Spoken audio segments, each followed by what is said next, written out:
আসন্ন কোরবানির ঈদে রাজধানীতে বসবে মোট ২৬টি পশুর হাট। ২ সিটি কর্পোরেশনেই সমান সংখ্যক অর্থাৎ ১৩টি করে পশুর হাট বসবে।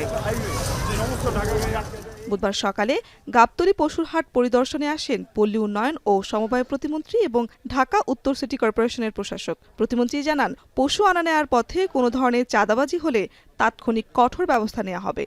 সড়কে যেন কোনো ভোগান্তি না হয় সে বিষয়ে নজরদারি বাড়ানো হয়েছে বলে জানান তিনি।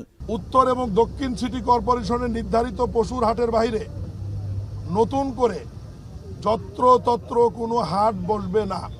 এ ব্যাপারে আইন শৃঙ্খলা বাহিনী এবং ২ সিটি কর্পোরেশন পদক্ষেপ গ্রহণ করবে, যাতে ক্রেতা বিক্রেতারা নির্বিঘ্নে পশু ক্রয় বিক্রয় করতে পারে এবং রাস্তায় যাতে কোনো যানজট না হয় এই বিষয়টি আমরা নিশ্চিত করার চেষ্টা করব। যানজট কমাতে রেল লাইন বা প্রধান সড়কের পাশে পশুর হাট না বসানোর সিদ্ধান্ত নিয়েছে সরকার। পশুর হাটে নিরাপত্তা নিশ্চিতে পুলিশের পাশাপাশি কাজ করবে সেনাবাহিনী ও র্যাব।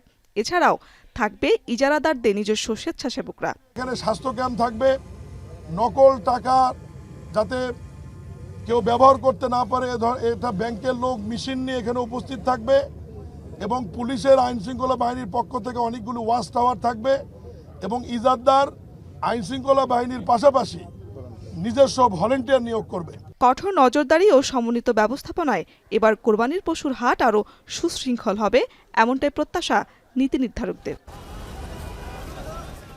শারমিন পুতুল, এখন, ঢাকা।